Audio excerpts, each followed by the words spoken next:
Bhakti Vedanta Swami Nityanamine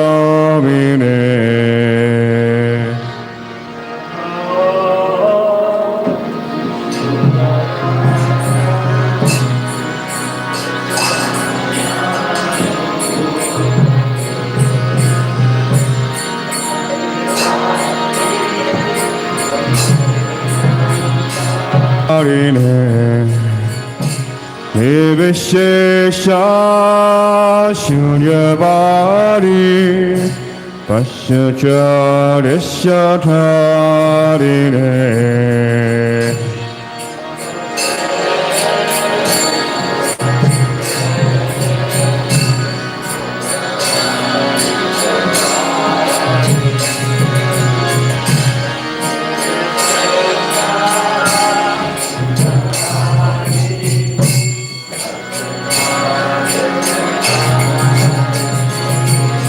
Shri Krishna Caitanya Prabhu Nityananda Shri Advaita Gadadara Srivasari Gaura Bhakta Veda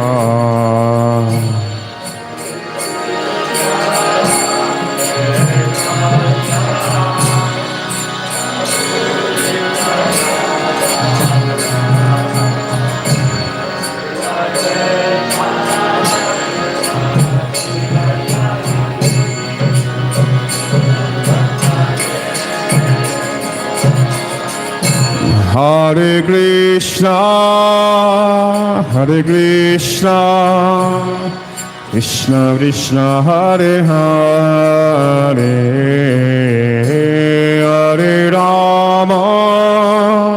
Hare Rama, Rama Rama, Hare Hare.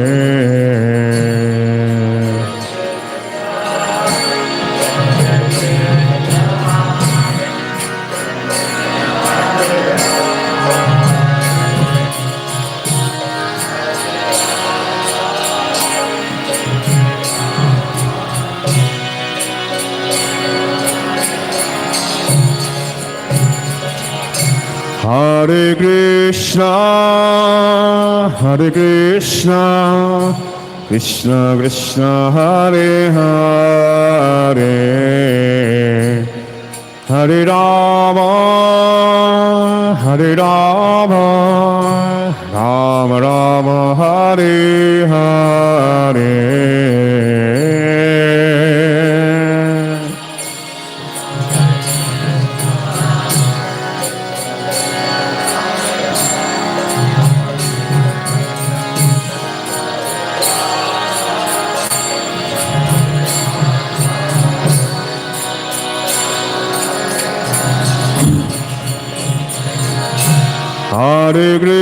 Hare Krishna, Krishna Krishna, Hare Hare, Hare Rama, Rama Rama, Hare Hare.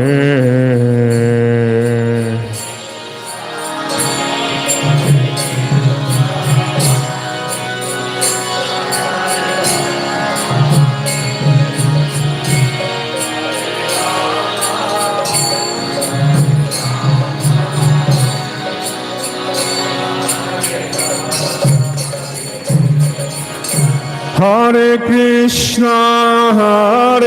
Krishna, Krishna Krishna, Hare Hare, Hare Rama,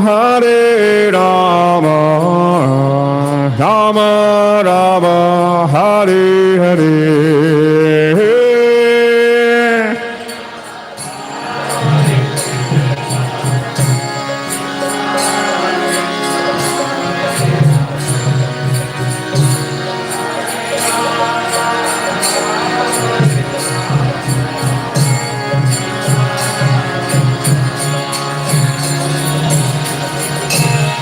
Hare Krishna, Krishna Krishna, Hare Hare, Hare Rama, Rama Rama, Hare Hare.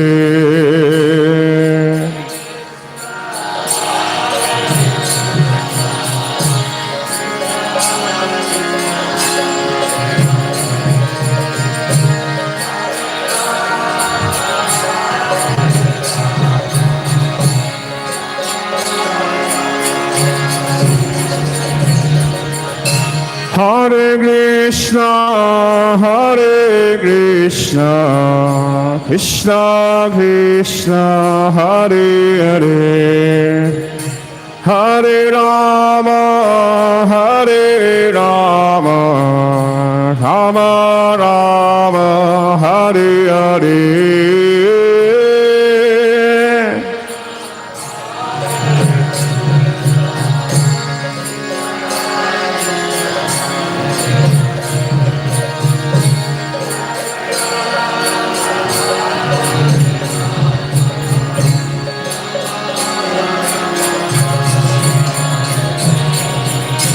Hare Krishna,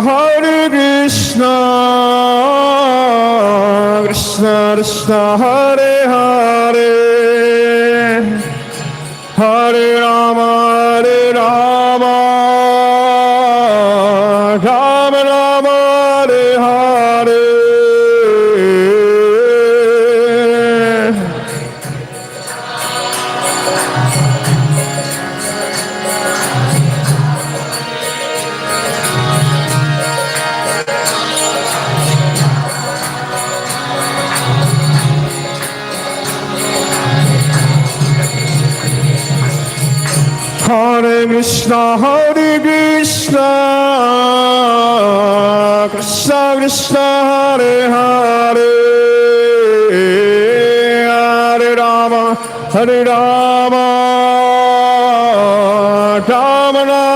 Hare Hare.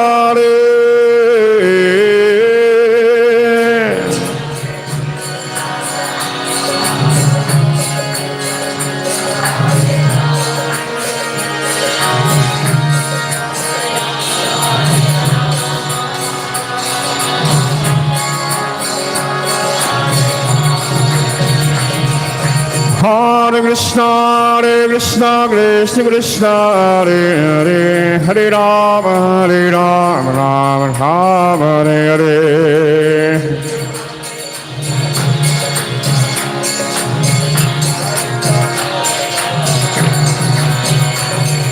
Hare Krishna, Krishna Krishna, Hare Hare, Hare Rama, Rama Rama, Hare Hare.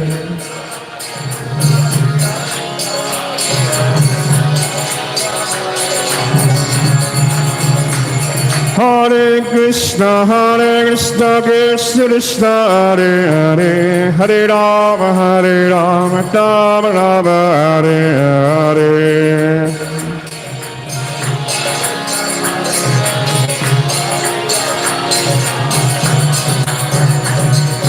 Hare Krishna, Krishna Krishna, Hare Hare, Hare Rama, Rama Rama, Hare Hare.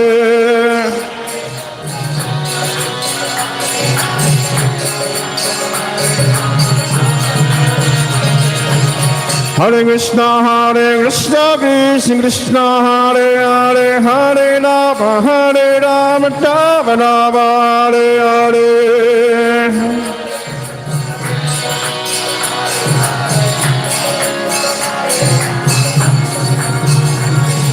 Hare Krishna, Krishna Hare Hare, Hare Rama, Rama Rama, Hare Hare.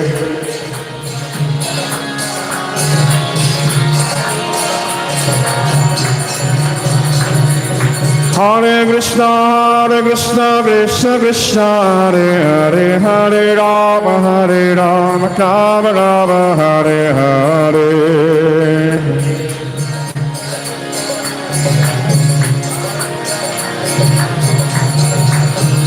Hare Krishna, Krishna Krishna, Hare Hare, Hare Rama, Rama Rama, Hare Hare.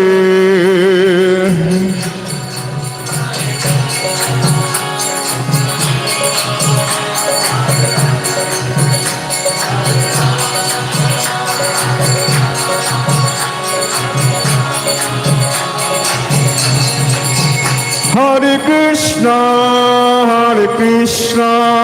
Krishna Krishna, Hare Hare, Hare Rama, Rama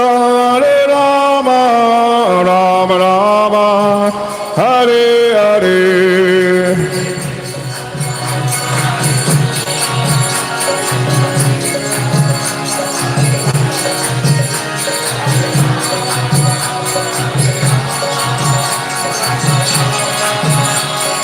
Hare Krishna, Krishna Krishna, Hare Hare, Hare Rama, Rama Rama, Hare Hare.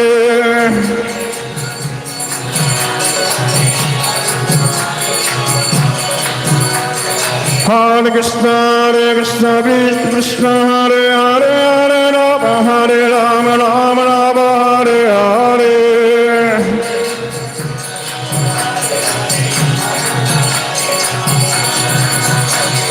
Hare Krishna, Krishna Hare Hare, Hare Rama, Rama Rama, Hare Hare.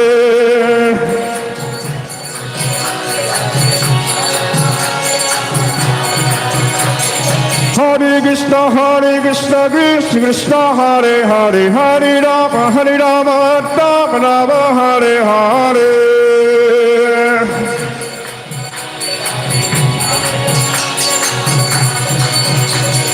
Hare Krishna, Krishna Hare Hare, Hare Rama, Rama Rama, Hare Hare.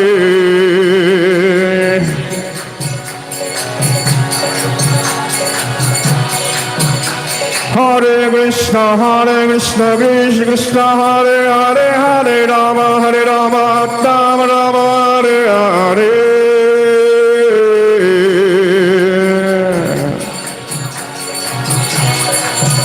Jaya Prabhupada, Prabhupada, Prabhupada, Jaya Prabhupada.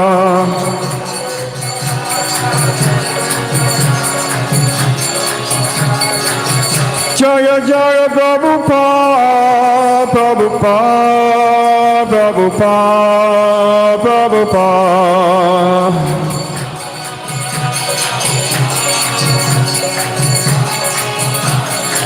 Jaya Jaya Prabhupada, Prabhupada, Prabhupada, Prabhupada.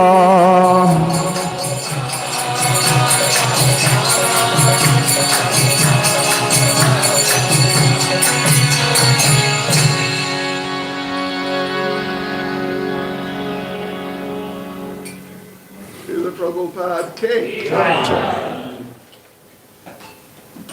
Shri Gauranitai K.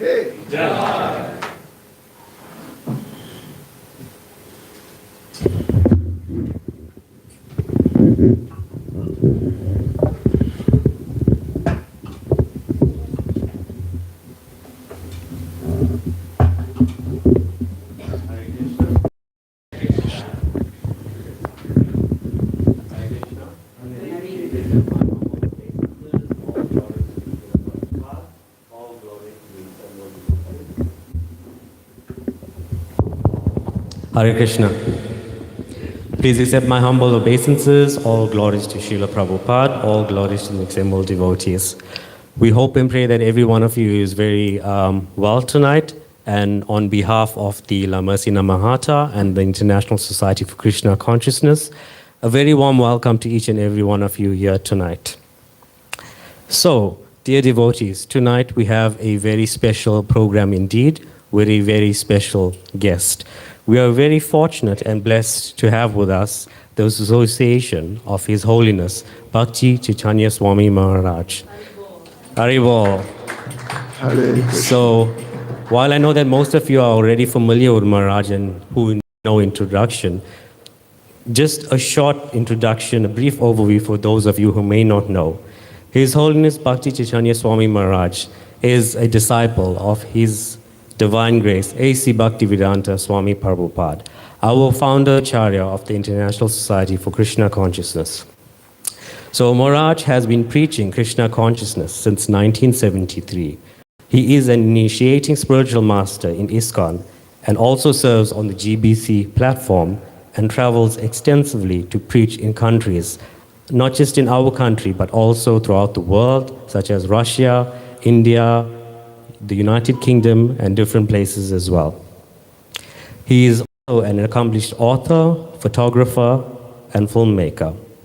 One of his most notable activities is documenting his pilgrimage tours to the holy land of Vrindavan, where devotees can immerse themselves in devotional activities and deepen their connection to Krishna. He is also my very own spiritual master, and I am an extremely grateful disciple.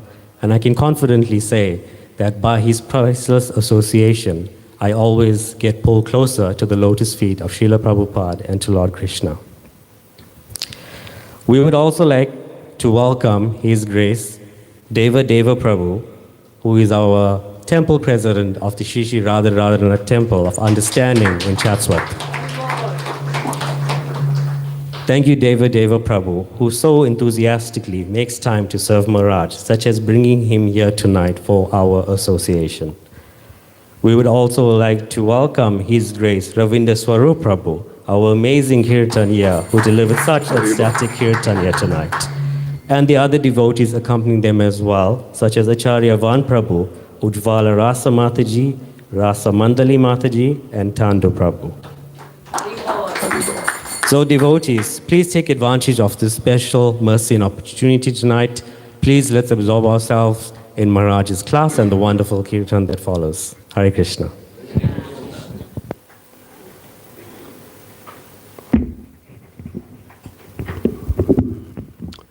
Hare Krishna.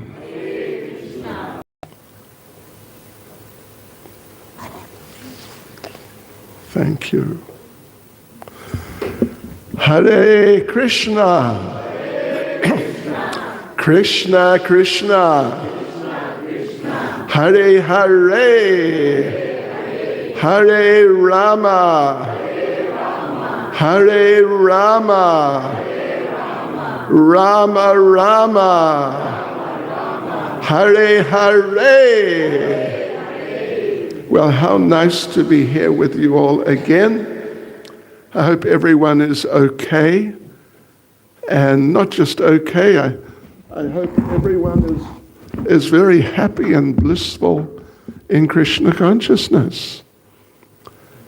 And I hope you're all chanting your rounds and so on and so forth. Yes. And you know what? Mahaprasad Prabhu, I just gave him a package of Mahaprasad from Radha Radhanath. Anyway, Mahaprasad is all pervading here. So, yes, Mahaprasad Prabhu, he ordered me to talk something about the mercy of Srila Prabhupada. So we'll try and do that. Actually, I collect stories about Srila Prabhupada. I have a whole lot of them on my device and even on my telephone, but it's harder to read on the telephone. So yeah, there's a lot actually we can say about Srila Prabhupada. Some of these events and incidents and like that involving Srila Prabhupada, where some noteworthy things were said. Some of them are very serious. Some of them are amusing.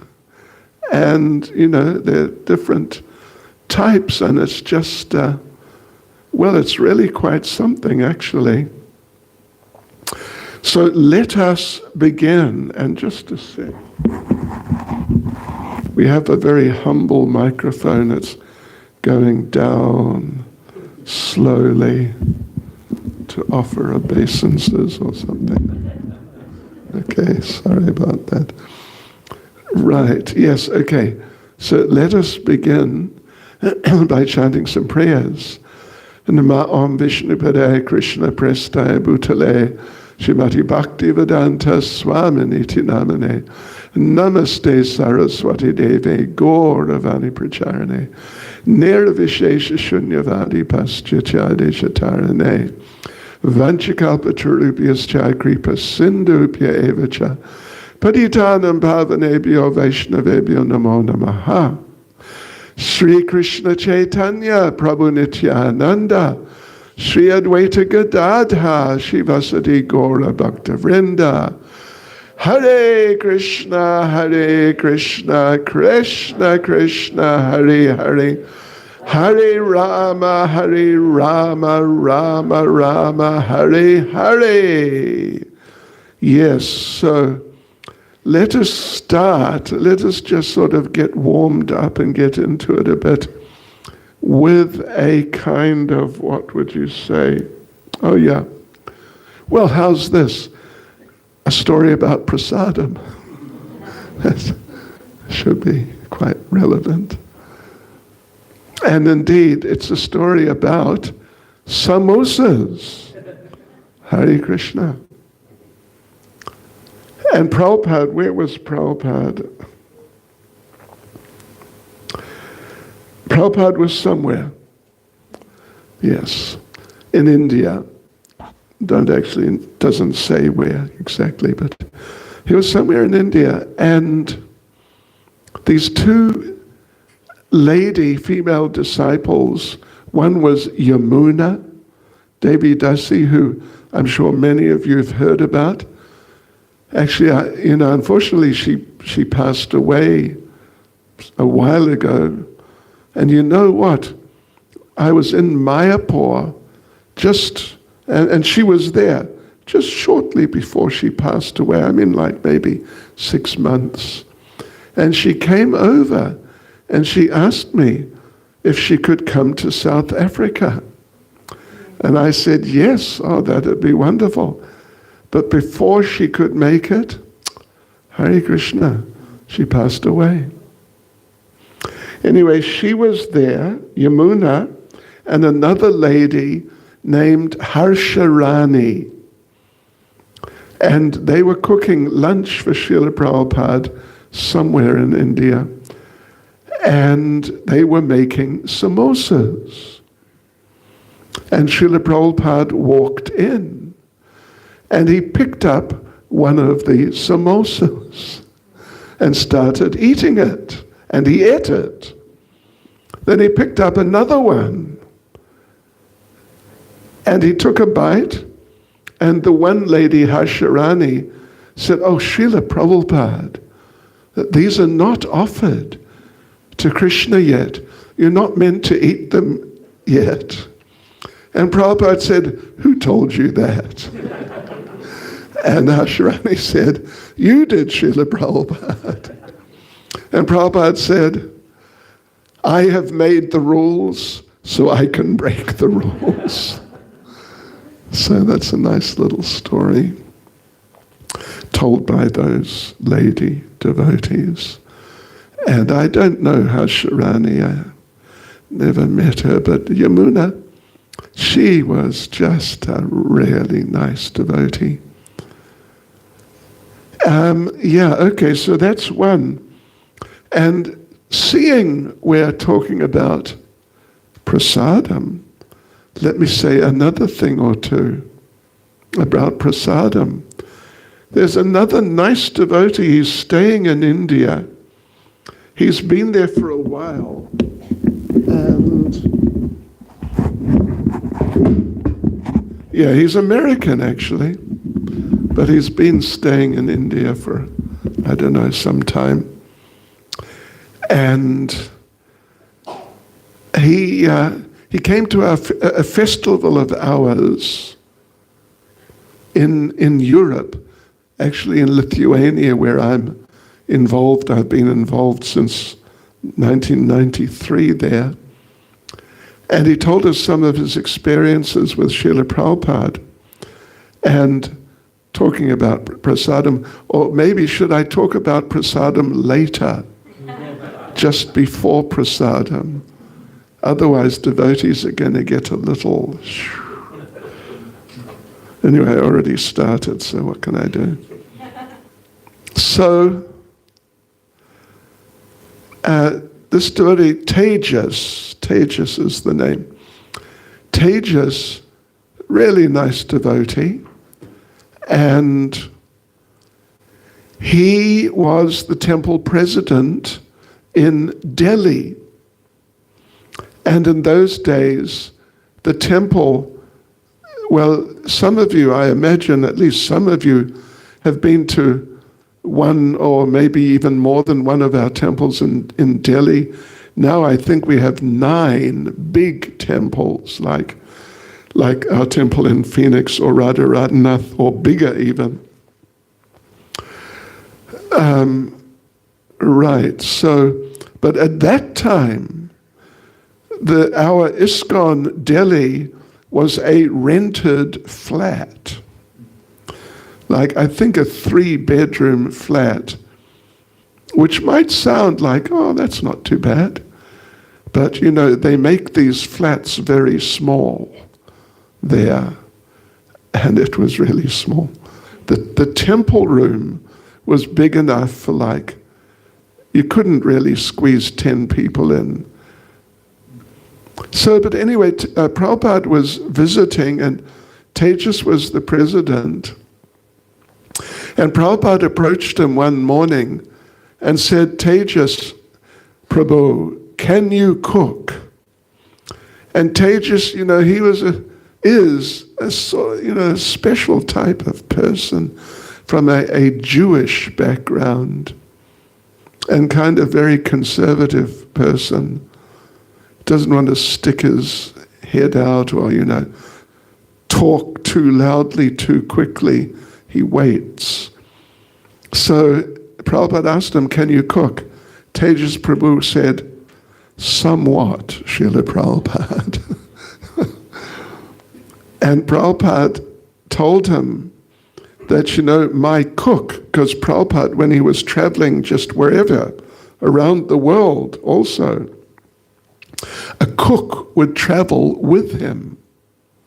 There was a small group, I don't know, 4 or 5 devotees or something, that always traveled with Prabhupada, including a cook.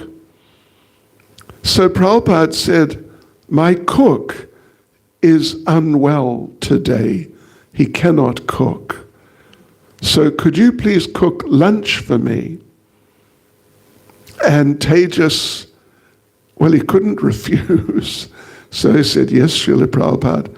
But he didn't really know.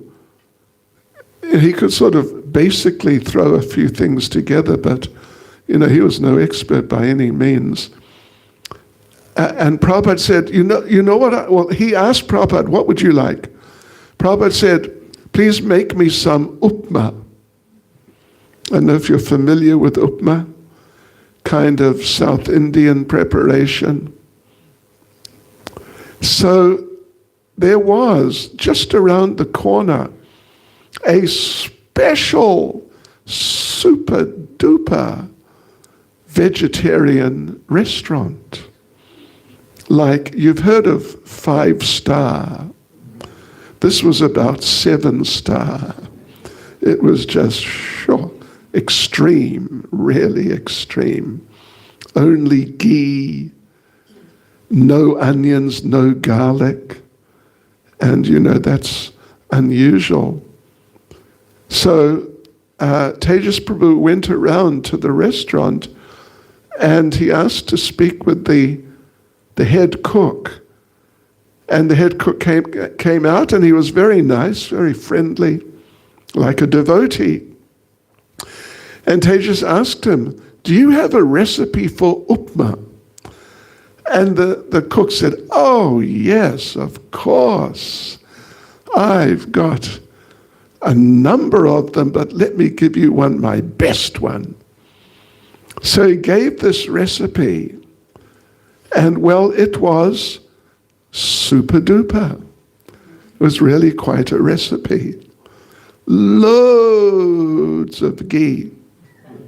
Just no shortage of ghee. So Tejas cooked this upma. And Srila Prabhupada, when Prabhupada would take lunch,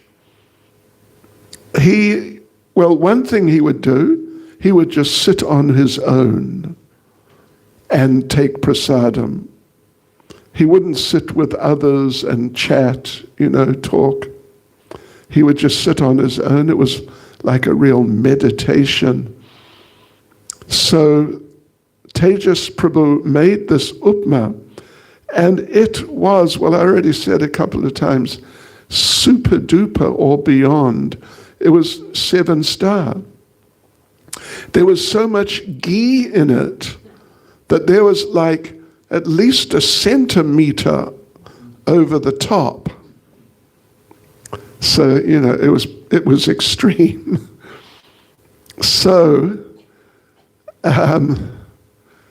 Tejas Prabhu served some on a plate, just upma, only upma, and took it into Srila Prabhupada.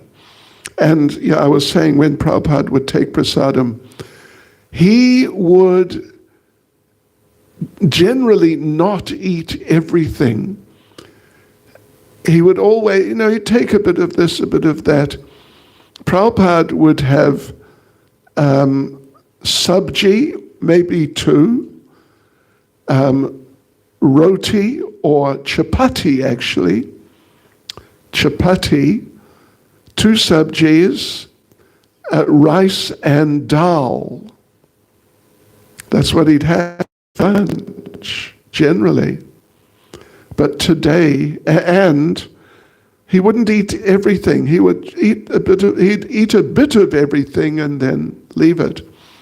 Sometimes some devotees, they thought, they'd be clever, so they gave him big servings, because they were thinking, we want to get lots of remnants.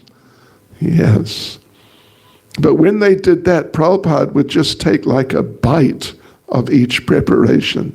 He wouldn't take much at all. In other words, he didn't appreciate it, actually.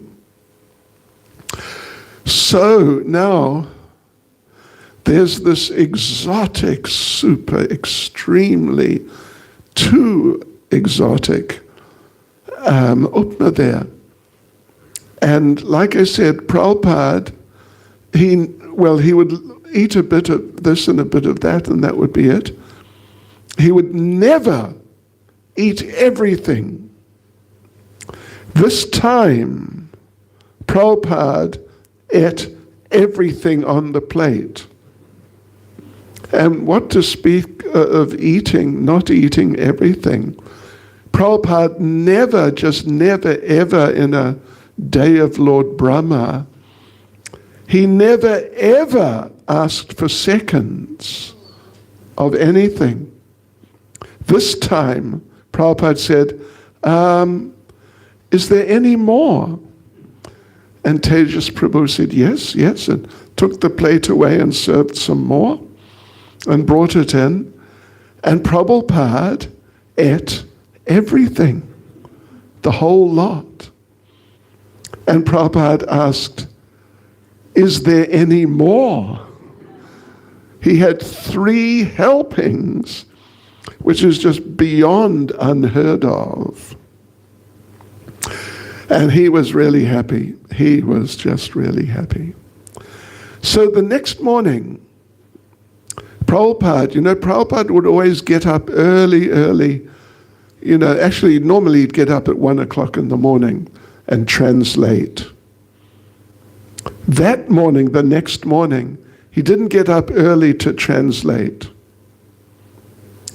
And so he translates, he'd take a bath and maybe from 2 till 4:30 or so, he would translate. And then after Mangal Arati, like 5:30 or so, he'd go for a morning walk with a group of disciples, like seniors.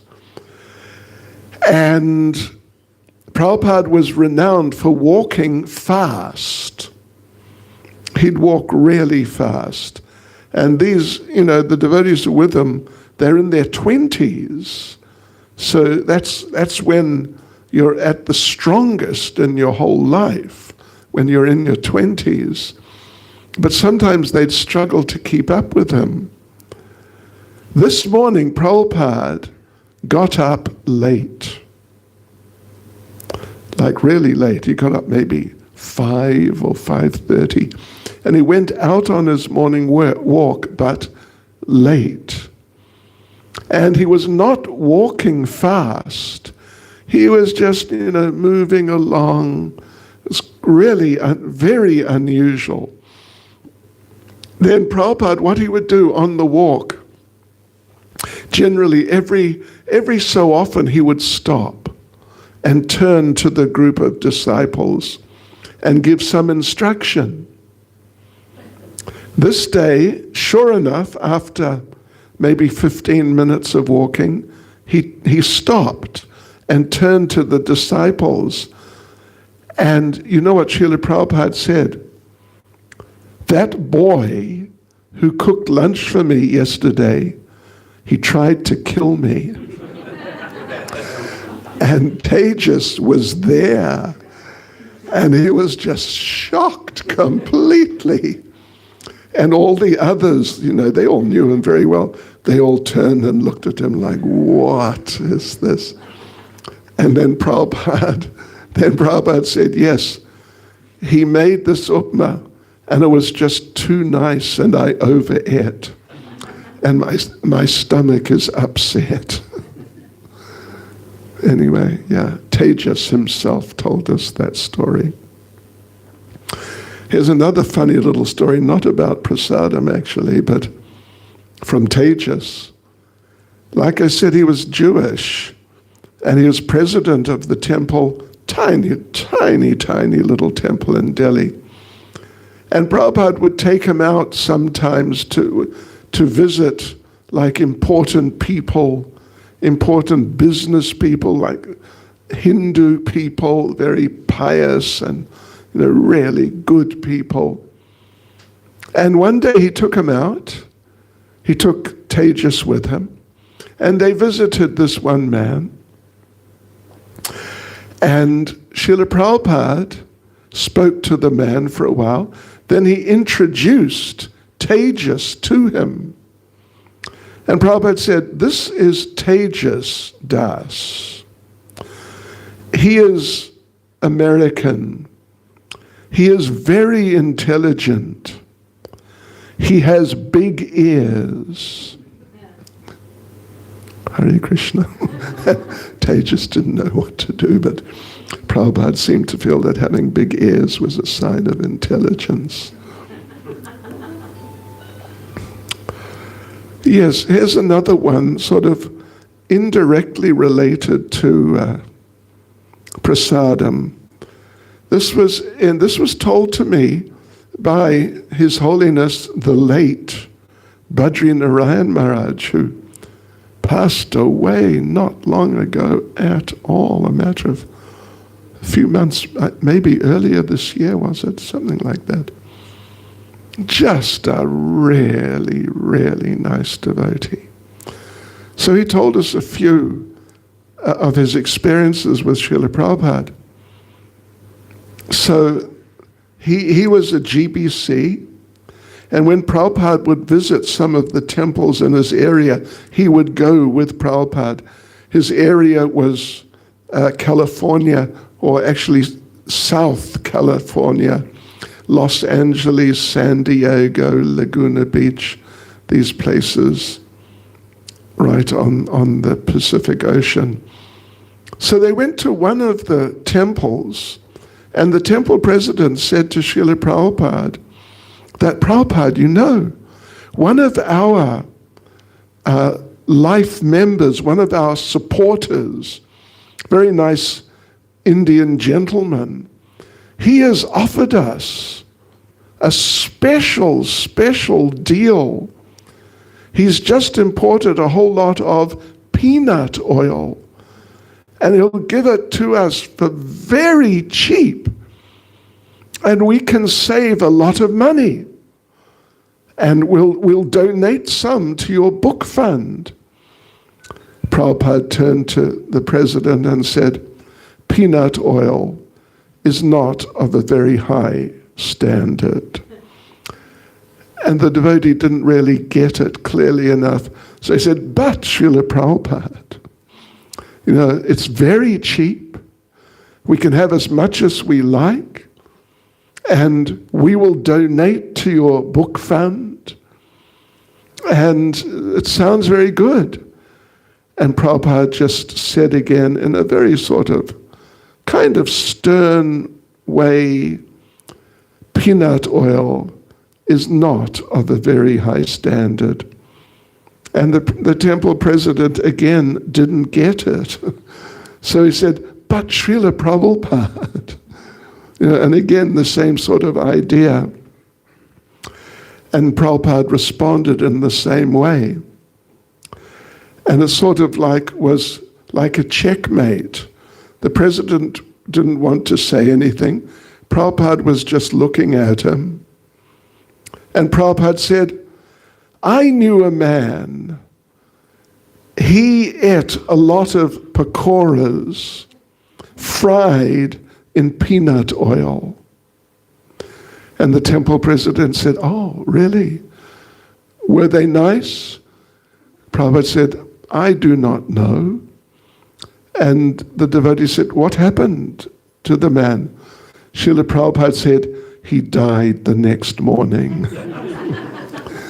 There was no more talk about peanut oil.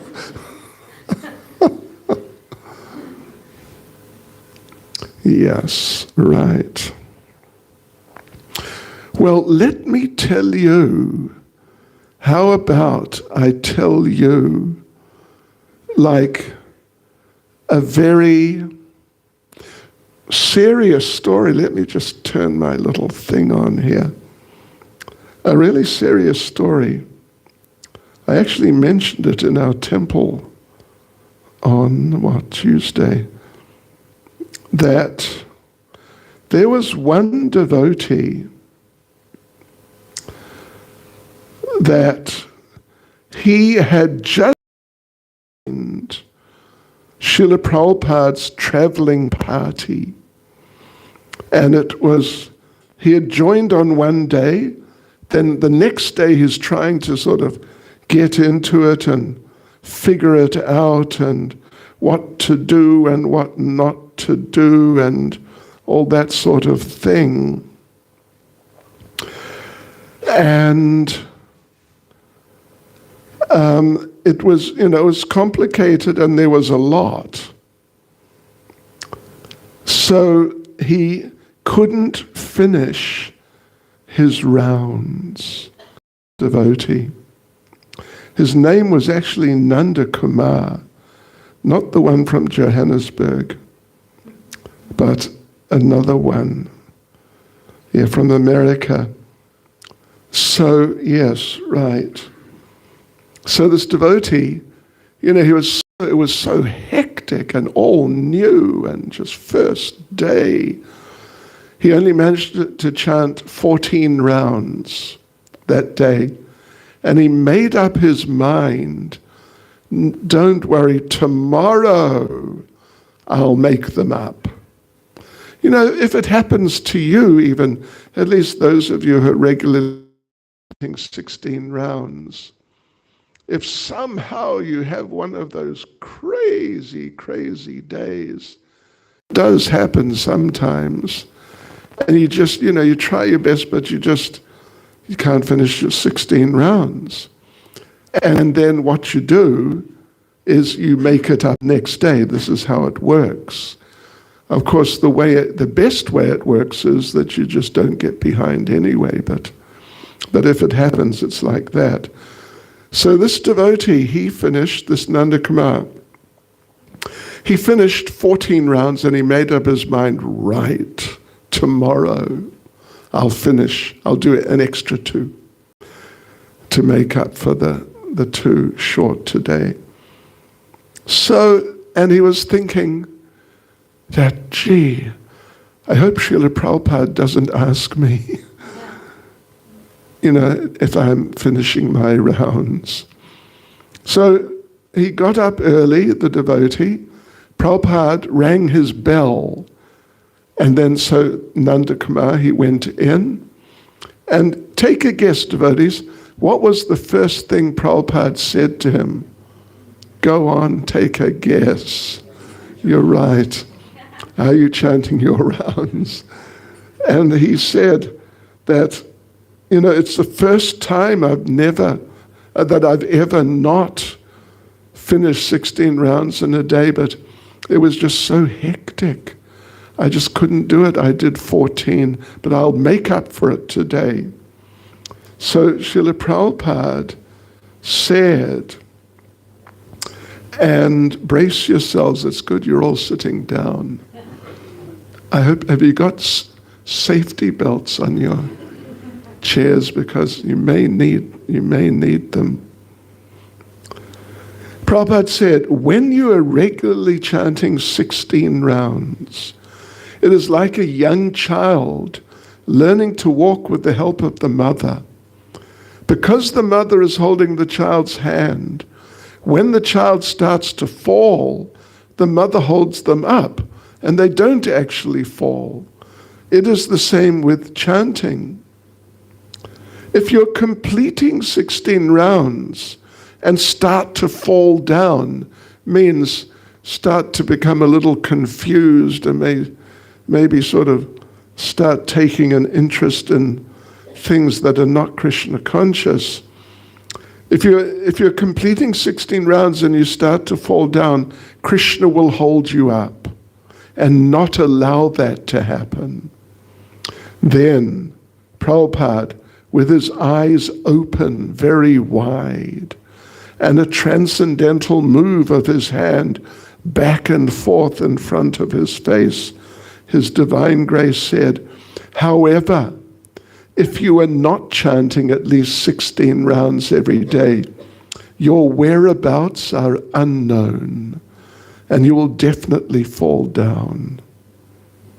So, of course, some of you, I don't assume that every single one of you is chanting 16 rounds. I know at least a number of you are. Those of you who are not, don't get into great anxiety. Of course, keep working at it, at least step by step. But as far as the chanting goes, we sort of deal with devotees who are on different levels in different ways. If someone who is regularly doing 16 rounds, like an initiated devotee, or particularly a second initiated devotee, if somehow we find out that they only did 15 rounds the day before, then we might say to them, gosh, that's not so good actually. But someone who's new, and maybe they chant 1 round, or maybe they do 2 rounds, then we'll say, oh, very good. That's very nice. Well done. Keep at it. So I'm just throwing that in, because I know it's possible to get a little sort of, feel a little unhappy having heard that story. Yes. Let's see. Here's a story about the mercy of Srila Prabhupada in a particular type of context. So this is when Prabhupada, it was in 1977, and Prabhupada's health was really not good. And in fact, he passed away in November the 14th, 1977. So this was, I'm not exactly sure, but a few months before that. And Prabhupada physically was not doing well, but he was still able to walk and, like that. And Shrutakirti Prabhu, if you remember Shrutakirti Prabhu, he was here just a few months ago, wasn't it? Not long ago anyway. He's been here, I think, a couple of times. Really nice devotee. And he served Prabhupada personally on a few occasions for some like 6 months at a time. So, he really was close to Srila Prabhupada. And so in those days, he would massage Prabhupada at night and in Vrindavan under Prabhupada's mosquito net, and then he would take rest under the bed that Prabhupada was sleeping on. One night, there he is under the bed, and it's somewhere in the middle of the night or so, and he woke up to hear a thump, and he looked out, and he saw Prabhupada on the floor. And he just got up really quickly. And because Prabhupada actually, he could stand up, but he had to be carried or supported when he would move on his feet. But he got up that night, in the middle of the night himself, to try to go to the toilet on his own, but he fell. He fell, and that was that thump that Shrutakirti heard. And Shrutakirti asked him, Srila Prabhupada, I'm here. I'm right under your bed to help you with anything, just with anything. And including this, I would have just helped you. Why didn't you wake me up? And Prabhupada said, I didn't want to disturb you while you're sleeping. So, that's very special type of incident. Let's see. Right. Here's another story from Badri Narayan Maharaj. It's one of my favorites.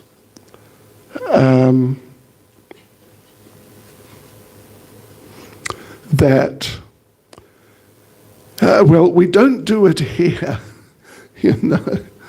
because, a number of spiritual masters come and go and come and go and come and go.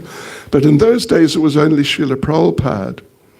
And when Srila Prabhupada would, or like the day before he would arrive, the devotees would paint the temple from bottom to top, inside and outside, change the curtains, and just do everything. In some of these temples, there's probably like 10 layers of paint, which they just slap it on top of the previous layer. So now Prabhupada's coming that day, and they still, up till the last minute, they're fixing things and doing things. And one devotee got a bright idea. He thought it was an excellent idea. And everyone thought, yeah, that's a pretty good idea. In paint, he painted on the steps at the entrance where you enter the temple building. He painted in Sanskrit the Maha Mantra. Hare Krishna, Krishna Krishna, Hare Hare, Hare Rama, Rama Rama, Hare Hare. Now the devotees, Prabhupada is driving from the airport, and they just sort of kind of finish what they're meant to do. And, they changed this and changed that, and they threw everything out the back door. So there's this pile of stuff there, just this whole pile of stuff outside the back door. So Prabhupada arrives, the vehicle arrives, and Prabhupada gets out, and the devotees are there with kirtan. Prabhupada's walking towards the front door, and he got there just by the first step, and he saw the Hare Krishna mantra written there. And Srila Prabhupada said, "Oh, it is the Hare Krishna mantra. I cannot step over it. I must go around through the back door." So he went around, and there's this pile of just all sorts of stuff. They had to quickly move things to make a way for Prabhupada. Anyway, we don't do things like that nowadays. There's another little story this devotee told me. It was in London in 72. I only joined in January 73, so I wasn't there. So Prabhupada was meant to arrive in London on a certain flight. And this devotee, this particular devotee, he was at the airport because he had a business selling agarbatti and oils, fragrant oils from India. And he had some customers, some shops that were buying from him in the airport, Heathrow Airport. So he was there. And Prabhupada was due to arrive around and selling, and he's walking around. Suddenly, who does he see? Srila Prabhupada. He came early. Wow, what to do? He had a van, this devotee had a van, sort of like a Hiace, but it's a Ford Transit, if you're familiar with those. Kind of medium-sized van. And he would carry all his agarbatti and all his fragrant oils in that van. So that van smelt like,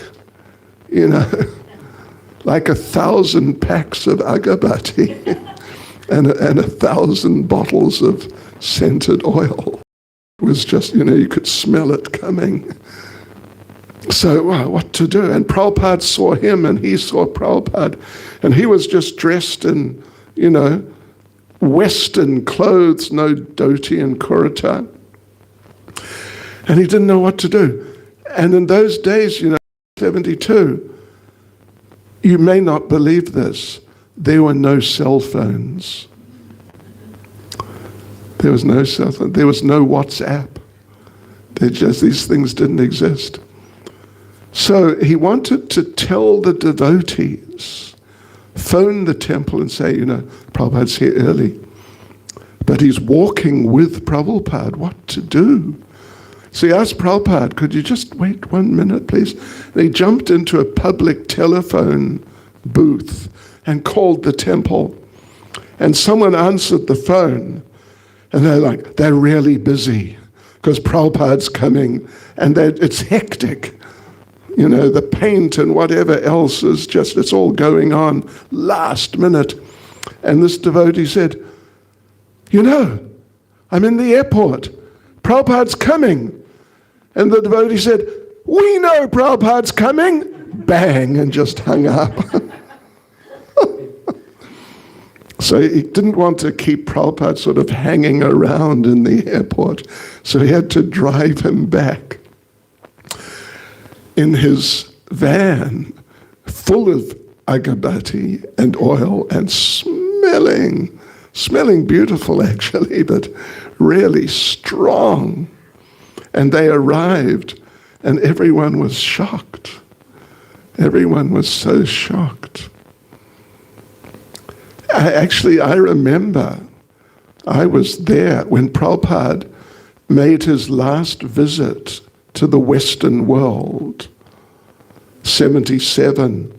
It was around Janmashtami time. He was there for his Vyasa Puja day. In London, in Bhaktivedanta Manor. So, let's see.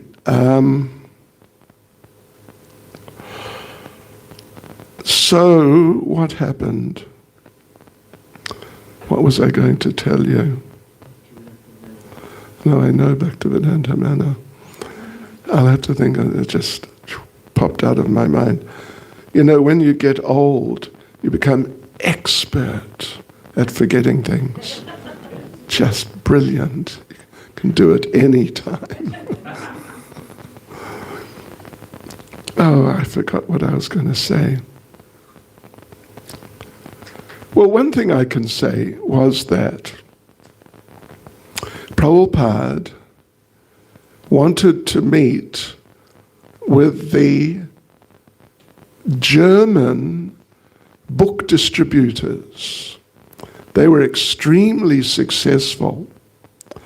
And they were all young brahmacharis, young men like 20 to 25, something like that. So Prabhupada wanted to have a meeting with them. I managed to sneak in. I sneaked in, yes. So there we were. And Prabhupada, you know, is very frail, but he asked, so, what is the main thing? What is the main thing? And there's like, I forget exactly, but at least 15, maybe 20 of these young men there. And let's say 20 hands just went up just like that. The main thing is book distribution, Srila Prabhupada. Prabhupada said, no. They didn't know what to do. So suggestions were made. Preaching, Srila Prabhupada? No. Chanting, Srila Prabhupada? No. And then they gave up and they became silent. The main thing is that you read these books. I have written these books not for the public, although they can go to the public, that's fine. But I've written these books for you, for the devotees. So that's the main thing. That's the main thing. Yes, and I just remembered what I was going to say. Prabhupada was, well, we didn't know that Prabhupada was going to come. We didn't expect it because Prabhupada, everyone knew that he was ill. In fact, he was so ill that in all the temples, every single temple in ISKCON, there was a prayer which was like written on a banner. At least in Bhaktivedanta Manor where I was staying, it was on a big banner, like maybe as wide as this room, or at least 2/3 the size or more. And that prayer was, our dear Lord Krishna, if you so desire, please cure Srila Prabhupada. Yeah, sure, those were heavy times. Wow. So anyway, there we were, and I was serving in the temple. In fact, I was in charge of the printing of books for book distribution. We had a British BBT, and I was managing the whole thing. And we were distributing just, thousands of books every day. So anyway, I just happened to be in the temple building, and there was, and there still is. If you go to Bhaktivedanta Manor, you can look out for it. You walk down the corridor, and then you turn right, and it opens up a bit, and then 10 meters further down, or 15, is the temple room. On the corner is a public telephone. The public telephone rang just as I was walking past, doing I don't know what, but something. So I answered the telephone, and there was this voice from India. And I don't know if you had the experience, many of you had, if any, of phoning India, someone in India in the 1970s. You know, if you wanted to phone someone in India, you had to make a booking for the next day, and they wouldn't give you a time. You just had to sort of be around for whenever they decided they'd try and put your call through. And, you know, when you managed to speak to someone in India, it was like speaking to someone who is on the moon. You know, it's just, you just can't hear them. There's some noise, and, you know, then you hear a few words, and then blah, blah, blah, blah.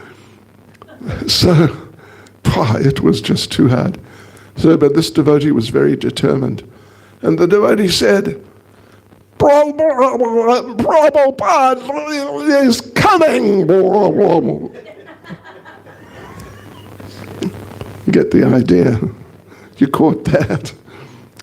Yeah, he said Prabhupada's coming. It was barely intelligible, but it was clear that's what he said. And then he just hung up, and that was it. So what to do? No information. When's he coming? On what flight? What time? You know, just nothing at all. So we had to now telephone India to get that information. So, but we had to book a call. But we had this man, devotee, elderly man, Bhakti Christos.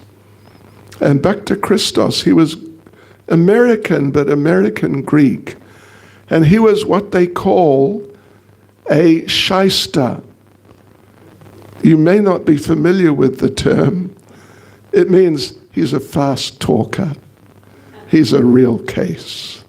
He's just a really hard case. So we had Bhakti Christos contact the operator so we could call. We had to call all of our temples in India. At the time, there was only like 6 or 7. But getting through to one of them on the same day, just you wouldn't even dream of trying. But Christos, he got on the phone with the operator and said, "We have a party who is dying. He's just about to go, and he must speak to some relative, his mother or sister or somebody. You must put me through now." So he got put through immediately, like 6 or 7 times. And we found out that Prabhupada was flying that evening. We got hold of the Vrindavan temple. And sure enough, yeah, Prabhupada came the next morning and Hare Krishna, we were ready. By Prabhupada's grace, by Krishna's mercy. So, you know, that's sort of, and you know, Prabhupada, of course, he was not in good shape at all. And we had to carry him on a palanquin. Means like a chair with arms, like the sort of chair you'd use at a dining table with arms and with poles attached. Yeah, because he couldn't really walk. And it was intense. It was really intense. Let me just tell you something a bit happier. How are we doing? It's 8:22. Are we allowed to go on for a... Okay. Okay, let me tell you a couple more little stories. Let's see, what shall I tell you?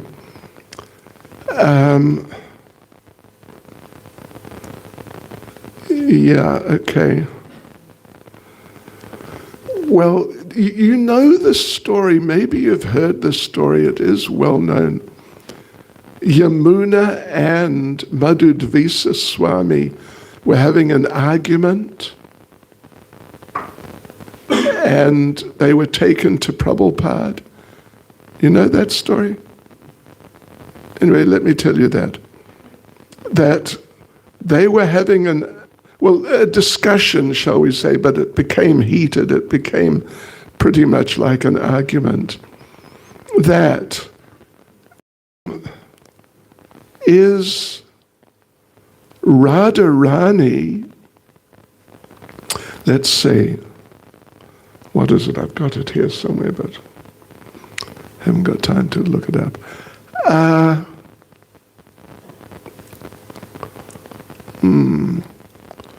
Maybe I'll have to tell you next time. I'll tell you another one. Yeah, okay. So, when you get into a situation like that, you know what you have to do? You have to picture Prabhupada in your mind. And before you know it, comes. This is how it works. Krishna works. If you remember his pure devotee. But okay, another prasadam story. Well, let me tell you a story. Yeah, let me tell you a story for and about ladies in Krishna consciousness. How's that? That's a really good idea. They were at Prabhupada and a whole group of disciples were at some sort of a big public festival where all big swamis and gurus of all types were assembled, and they would all give talks. And some of them were impersonalists, and Prabhupada, of course, and we're not into impersonalism. We're just really not into it. Yeah. So Prabhupada was getting, you could say frustrated or certainly unhappy, hearing all this nonsense.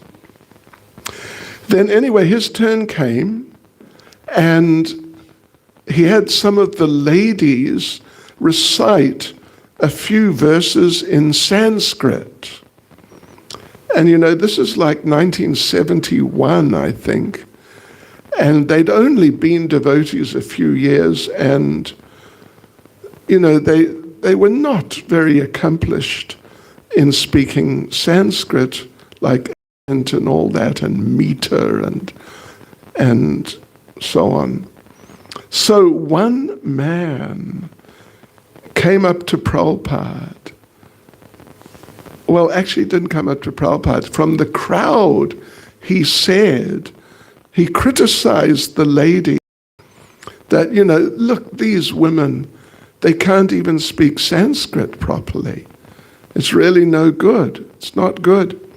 And Prabhupada said, listen to this, these girls have more devotion than you will ever know in 1,000,000 lifetimes. And the man disappeared, quietly made his way out, sort of bending down. Yeah, right. So, let's see. One more. I'll tell you one more. This is a story about Jayananda, and it's a really nice story. It's kind of funny, but it's just also really nice. So Jayananda Prabhu, I know many of you will have heard of Jayananda Prabhu. Unfortunately, he passed away just before Prabhupada couple of 3 or 4 months maybe before Prabhupada in 1977, he had leukemia, blood cancer. But he was, what a devotee he was. Boy, he was really such a devotee. So he and a group of other senior devotees, including Tamal Krishna Maharaj, who probably, I don't know if any of you ever knew him personally, but he was another character. We have characters in this Hare Krishna movement, I tell you what. Woo! And he was one of them. And he was very, intense, strong person. He liked things to be done right, or else. In fact, I remember me and a group of devotees were serving him and a couple of other sannyasis prasadam in Bhaktivedanta Manor at lunchtime. And he, one of them, his name was, what was his name? Anyway, I forget his name, but he wanted another chapati. And Tamal Krishna Maharaj said, hey, get him another chapati. And while you're at it, get me one too. He was a character. So anyway, they were there at this temple, one of our ISKCON temples somewhere in America. Jayananda Prabhu was there and Prabhupada was there. So after Mangal Arati, and it's, it's sort of like a general practice, and it's something I do personally. After the Mangal Arati, the devotees, the second initiated, or sannyasis who are third initiated, they chant Gayatri. They all chant Gayatri. This is generally quite normal, which normally takes about 5 minutes to chant Gayatri. And Jayananda sat down and he was chanting Gayatri. We have these threads, and you put the thread around your thumb and you sit there and you chant, with focus. And Jayananda finished in 1 minute, which is unheard of. Even if you sort of speed read, you just can't chant those mantras in 1 minute. So he did, and there's Tamal Krishna Goswami sitting next to him, and what is this? 1 minute. But he's chanting Gayatri, he can't stop. You're not allowed to stop. And it takes normally 5 minutes, so it took him 5 minutes. And he went to see Srila Prabhupada to tell him that what is this Jayananda doing? So he walked up to Prabhupada's door, and the guard or the secretary said, no, you can't enter, which normally you wouldn't tell Tamal Krishna Goswami also. But Prabhupada said he doesn't want to be disturbed. And Tamal Krishna Goswami said, well, what's he doing? And the devotee said, Jayananda is with him. So, he waited some minutes, and then Jayananda came out, and Tamal Krishna Goswami said, what were you doing with Srila Prabhupada? And how did you chant Gayatri in 1 minute? And what's going on? And Jayananda Prabhu said, yeah, I know. I have this problem. I keep forgetting the Gayatri mantras. So about every 6 months, I go back to Prabhupada and I get him to give me the mantras again. Yeah, that's what Prabhupada was doing. He was giving me the mantras again, because you're normally only given them once. But this, he had received them a couple of years before. So Tamal Krishna Goswami, he thought, this is too much. What is this? He's meant to be a Brahmin. He forgets the mantras. He goes back and gets them again every 6 months. he marched into Prabhupada's room with Jayananda. And he said to Prabhupada, Srila Prabhupada, look at this devotee. He's meant to be a Brahmin. He's meant to be an authority. But he keeps forgetting the Gayatri mantras. What is this? What sort of Brahmin is he? He shouldn't be a Brahmin. And Prabhupada was not happy at all. And Prabhupada said to Tamal Krishna Goswami, he said, you know, Jayananda Prabhu is so sincere. He can chant whatever he likes and Krishna will accept it. So now any of you heard chanting Gayatri or chanting whatever, don't do that. Don't just chant whatever you like. But Jayananda was like that. He was so sincere that Prabhupada said that, you know, in front of him. What an amazing incident. Okay, so look. Dekhiye, shuniye. I think we have a minimal number of questions. We have 3. So let's quickly answer these. If a devotee forgets to observe Ekadasi, will we get punished? You will turn into a pumpkin at midnight. No, you know what Prabhupada wanted, not just wanted, but he instructed us to do, because, you know, life being what it is and this world being what it is, sometimes Ekadasi, I don't know, maybe gets forgotten, but at least gets broken. I remember our whole temple, Bhaktivedanta Manor, one time, it was Ekadasi. Everybody knew there's like 100 devotees living in the temple. And then we're eating away at lunch, and someone said, oh, there's peas in this sabji. We've all broken Ekadasi. Oh. So Prabhupada instructed, if somehow you break Ekadasi, just observe it the next day. So we decided, fine. I mean, not fine, but okay, we'll do that.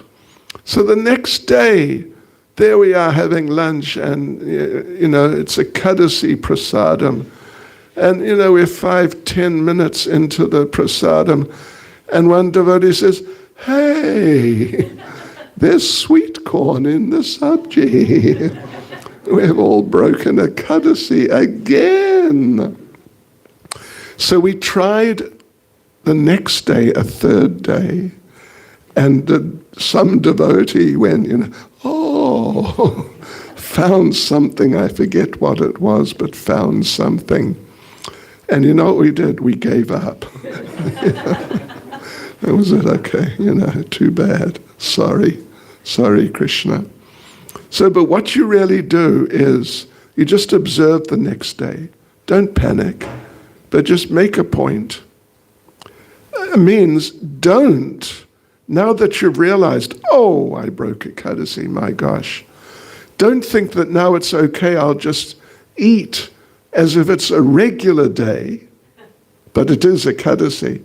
You continue trying to follow Ekadasi, but then the next day, the Dwadasi, you observe Ekadasi again. That's what you do. You know, of course, there's the practice of observing Pandava Nirjala Ekadasi. Must be coming up soon. In June, it's June. When's it coming up? 14th. Nirjala, Pandava Nirjala. 25. Okay. You know, it's a sort of a Vedic situation that Bhima couldn't follow Ekadasi. Just couldn't manage it. Because he was huge. And he was a voracious eater. And he just couldn't manage it. 25th, right? Is it the Pandava Nirjala? No, it's on the 25th. Someone said, who's that? 25th, yeah? Okay. So anyway, yeah.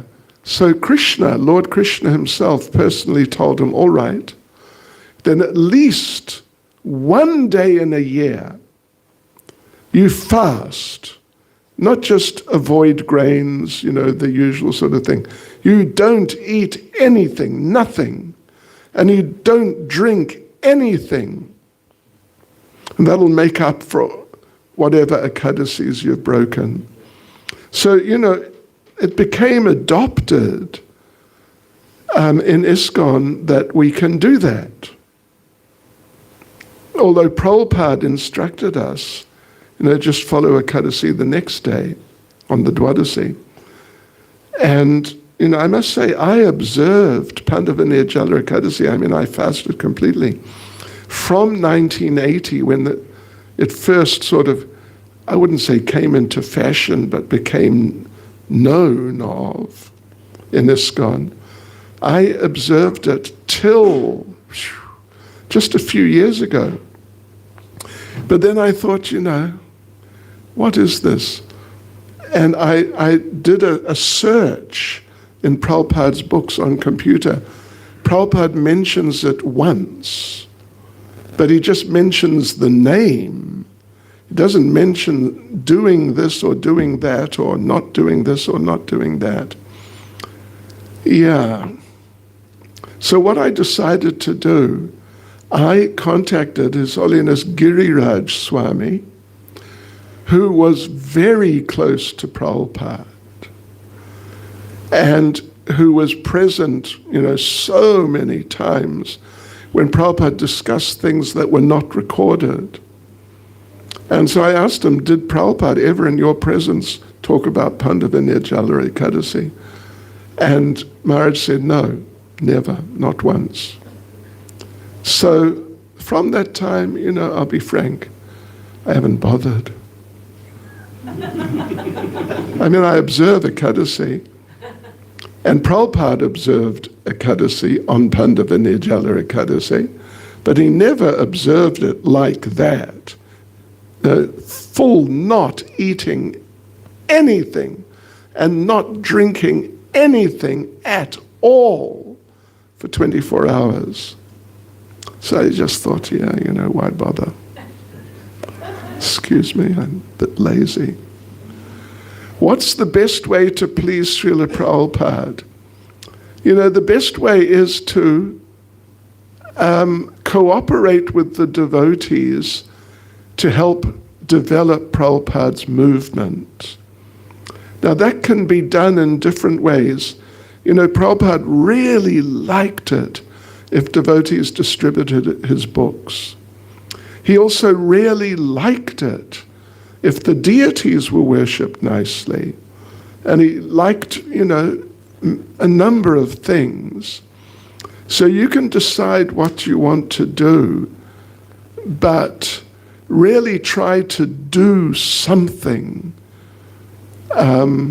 substantial to help develop and spread Prabhupada's movement. That's the best way to please Srila Prabhupada. Hare Krishna, can one chant when the class is on? I thought you were going to ask, can one chant while watching television? Or, what's his name? Shahrukh Bhai. Some Bollywood. The answer is no. But the thing is this. We are not able to be attentive to many things at one time. It's beyond human capacity. We just have limited brain power. And, you know, when you're chanting your rounds, you've got to give your chanting your full attention. And when there's a class on, you should give that your full attention. Otherwise, you end up in this situation, you know, there's the saying, jack of all trades, master of none. You're trying to do too many things at one time, and you don't do any of them well. Yeah. So you won't chant your rounds nicely, and you won't hear the class nicely if you're trying to do them both at the same time. I mean, in general. And these things are so important and valuable and nice.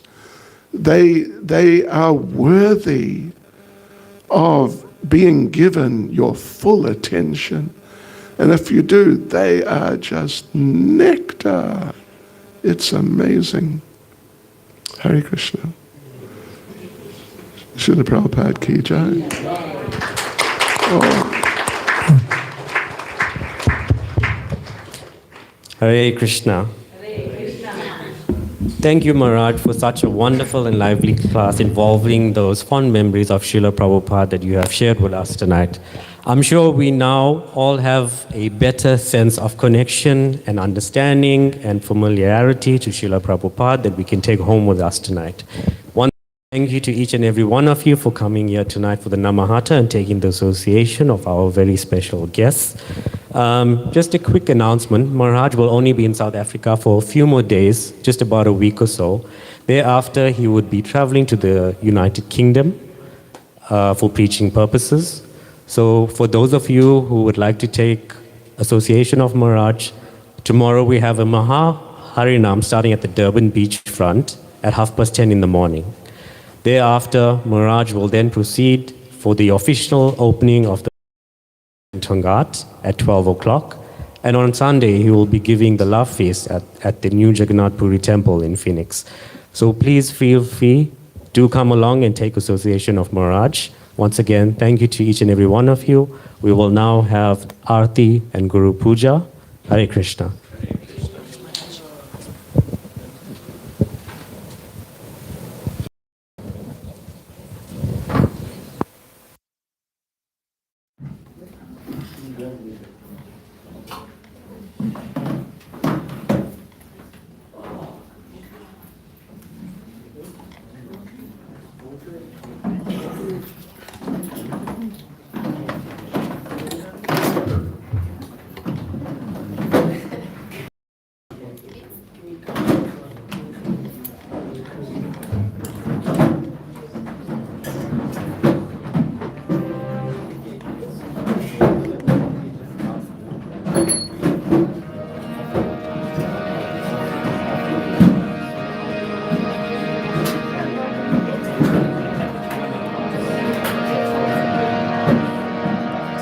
Jaya Shri Krishna Chaitanya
His divine grace, A.C. Bhakti Swami, Srila Prabhupada ki, ISKCON Standaracharya Srila Prabhupada ki, Natkuri Vaishnava Vrinda ki, Acharya Srila Haridas Thakur ki, Prem se Gods Krishna Chaitanya Prabhu Nityananda Shri Advaita Gadadhar Shivasti Gaura Bhaktivinoda Shri Radha Krishna Govardhan Shankar Radhikuri Govardhan ki Dham ki Shri Mayapur Dham ki Shri Jagannath Puri Dham ki Shri Gauritai ki Shri Prabhupada ki Shri Harinam Sankirtan ki Gopremanande. All glories to this devotees, all glories to this devotees, all glories to this devotees, all glories to Sri Guru and Sri Gauranga, all glories to Sri Prabhupada. Okay, you can sit down again for a moment. We'll try to sing it out for this. Namaste Narasimhaya. Namaste Narasimhaya.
Hare